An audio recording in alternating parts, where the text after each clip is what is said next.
ఎడారిలో జలధారలు. రచన doctor K Job Sudarshan. Ezra యెహోవా ధర్మశాస్త్రమును పరిశోధించి దాని చొప్పున నడుచుకొనుటకును ఇశ్రాయేళ్లకును దాని కట్టడలను విధులను నేర్పుటకును దృఢ నిశ్చయం చేసుకొనెను.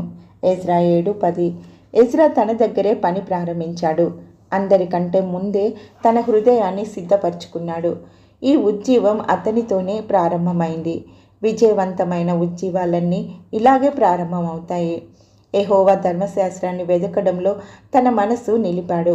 పదే పదే ఈ పని చేయమని బైబిల్ మనలను ప్రోత్సహిస్తుంది.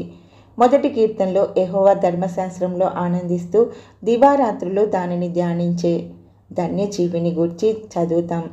యెహోషువ 1:8 ధర్మశాస్త్రం బోధింపక తప్పిపోకూడదు అనే హెచ్చరిక గమనిస్తాం.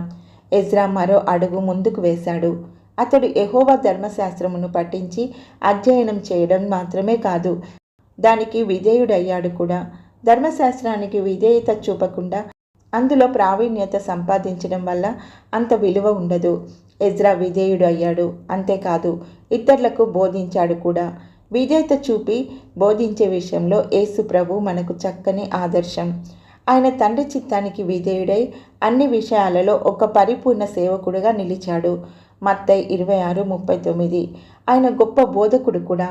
ఆయన ఎక్కడికి వెళ్ళినా బోధించినట్లు గమనిస్తాం. కొండపైన మత్తయి 5:1-2. సమాజ మందిరంలో మత్తయి 13:54. ప్రజలు ఎక్కడ పోగైతే అక్కడ మార్క్ 10:1. దేవాలయంలో లూకా 19:47. దోణిలో లూకా 5:3. వీధులలో లూకా 13:26. యేసు ప్రభు తన శిష్యులతో చివర్లో చెప్పిన విషయాలలో ఒకటి, సమస్త జనులను శిష్యులనుగా చేసి నేను ఏ ఏ సంగతులను మీకు ఆజ్ఞాపించితినో వాటన్నిటినీ గైకొనవలెనని వారికి బోధించుడి. మత్తయి 28:20. పౌలు తిమోతిని బోధించమని అభ్యర్థించాడు. ఈ సంగతులను ఆజ్ఞాపించి బోధించుము. తిమోతి మొదటి పత్రిక 4:11.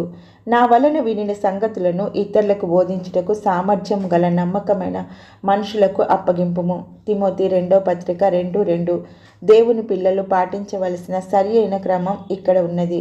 దేవుని వాక్యాన్ని అధ్యయనం చేయడానికి మనసు సిద్ధపరచుకొని దానిని పాటించి ఆ మీదట ఇతరులకు బోధించడం.